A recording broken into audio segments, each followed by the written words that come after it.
The NFL season for 2022 is officially in its second half, but some teams may already be planning for 2023. After all, according to ESPN's Football Power Index, just 17 clubs have a chance of making the playoffs. Numerous organizations will have to make difficult contract and personnel decisions in the summer as talented free agency and draft class pools await. So what kind of tough decisions are the teams facing? Also, who do you think will come out on top this NFL season? Now, there are some issues plaguing the Arizona Cardinals, but what? First, the Cardinals really need to strengthen their offensive line this offseason, particularly considering the uncertainty surrounding center Rodney Hudson's contract status. This season, Arizona has used 11 different linemen, but none of them have a 75 or higher total grade. Additionally, the team might add more youth at cornerback and edge, two spots that have caused them a lot of trouble so far. But what do you think? What could they do to strengthen their team? The Packers' quarterback position future. The quarterback, Aaron Rodgers for the Green Bay Packers, is a former NFL MVP, and like Jackson, he has won the award twice in a row. But unlike his Ravens adversary, a 25-year-old,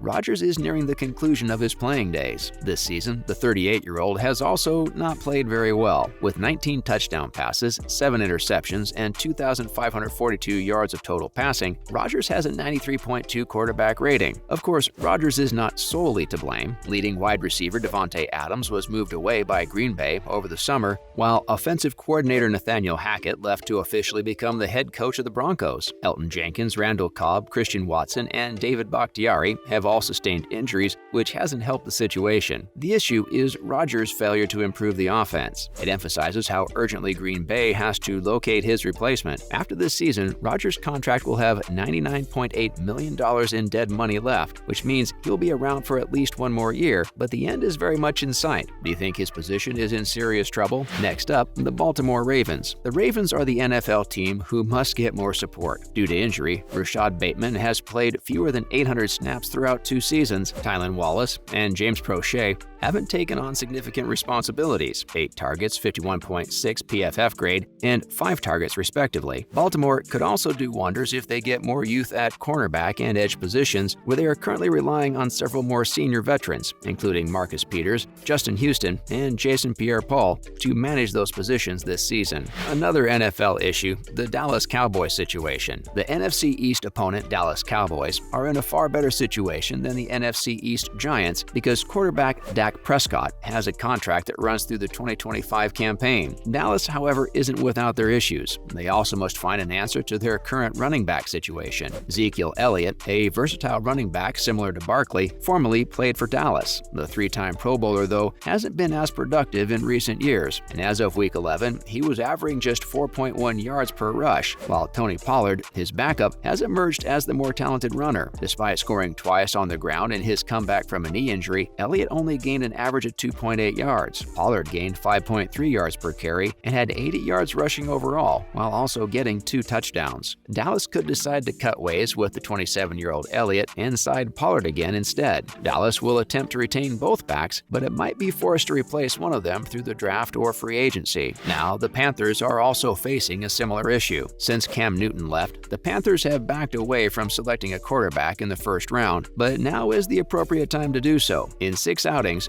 Baker Mayfield, who Carolina acquired this offseason for a conditional 5th-round selection, has only earned a 51.9 overall grade. Luckily, P.J. Walker, who has a 67.4 overall grade, has filled in brilliantly for the most part, but it is pretty clear that he is not the long-term solution. After trading Christian McAfee during the season, Carolina could use some fresh running back legs. It's no secret the Bears could increase their offense. Although the Bears' offensive line has performed better in recent weeks, there is room for improvement at both tackle positions. Only 2 tackles have given up more pressure through 9 weeks than rookie left side Braxton Jones, 28. After trading away Robert Quinn and Roquan Smith before the deadline, the team also has a huge need at linebacker and on the edge. Chicago will also be back in the market for wide receivers despite trading their 2nd-round pick for Chase Claypool. What do you think the Bears should do to best increase their chances to come out on top? So what comes next for Las Vegas? The Las Vegas Raiders have had a dismal season despite widespread expectations that they would be contenders contenders after winning the postseason in 2021 and signing Davante Adams and Chandler Jones in the offseason. Las Vegas has slipped to a 3-7 record after defeating the Denver Broncos, and someone will be held accountable. The Raiders quarterback Derek Carr might be made the fall guy now. During his time there, Carr has been a better-than-average quarterback for the Raiders, but the current coaching staff did not pick him. McDaniels and general manager Dave Ziegler may have an opportunity to find their guy in the draft. While Carr may have a higher upside than other prospects like Stroud or Young, they will also be completely untested at the professional level. The Raiders might keep Carr and select a quarterback to learn behind him, but nothing is certain. Aaron Rodgers for the Packers needs some help. Will they be able to do this? Aaron Rodgers, the quarterback, needs some serious assistance at wideout. The Packers should be motivated by Allen Lazard, who leads the team currently in targets 50 and contested catches 5, and Romeo Doubs, whose 153 yards after the catch come in second among rookie wideouts through Week 9 onwards. Romeo Doubs should give the Packers hope. However, Green Bay requires a top receiver who can successfully outperform one-on-one coverage. After Rashawn Gary tore his ACL in Week 9, they also require edge assistance. Already, the area lacked depth. Now, what is going on with the Colts? Just after Week 9 and up until Week 11, the Colts fired head coach Frank Reich, with the quarterback position being a major factor. Matt Ryan was benched by Reich, but the replacement Sam Ehlinger has performed even worse, with a 49.9 overall grade. The Colts must make the proper decisions in 2023, since it is obvious that they lack a franchise quarterback. Next up, the New York Giants. The New York Giants must decide on quarterback Daniel Jones, as do many other teams on our list. The Duke product battled a lot during his first 3 seasons, but this season, which is under new head coach Brian Daboll, he has mainly been a solid game manager. But Jones, who lost to the Detroit Lions on Sunday after throwing 2 interceptions, is not a quarterback of the highest caliber. Additionally, Jones is in the last year of his rookie contract. So in 2023, would the Giants attempt to keep a quarterback who is good enough or replace him? Making that choice will be complex. Additionally, concerning Saquon Barkley, New York must make a similarly challenging decision. Except his 1.5 yard per carry performance against Detroit, the frequently injured Penn State product has returned to Pro Bowl form this season, but he will also be a free agent in 2023. What is going on with the NFL's quarterback situation? 4 franchises will be combined into one category as a slight cheat. This is because the quarterbacks now playing for the Cincinnati Bengals, Miami Dolphins, Philadelphia Eagles, and Los Angeles Chargers were all selected in the 2020 NFL Draft. Why is this crucial? It's because contract extensions for Joe Burrow, Tua Tagovailoa, Justin Herbert, and Jalen Hurts are all possible as we approach the 3-year mark since that incident. Although Jackson's predicament shows that there is no guarantee he will get an early extension, Burrow led Cincinnati to the Super Bowl just last season and is practically guaranteed to get another lucrative contract with the Bengals. Additionally, since last season, Herbert and Hurts have without a doubt been 2 of the league's top rookie quarterbacks, and this year, Tagovailoa is progressing. This season, Tagovailoa has played like a franchise quarterback because to the hirings of head coach Mike McDaniel and wide receiver Tyreek Hill. With 18 touchdowns and only 3 interceptions, Tagovailoa has completed 71% of his throws, giving him a passer rating of 118.4. These teams will need to balance the potential consequences of acting hastily with the fact that quarterback wages will increase in the future years. Unfortunately, guys, that is all the time we have for today, but we certainly want to know your thoughts down below. Who is the fan favorite this upcoming NFL season? Which team do you think needs the most work? Now, make sure to like and subscribe to the channel, and as always, thanks for watching.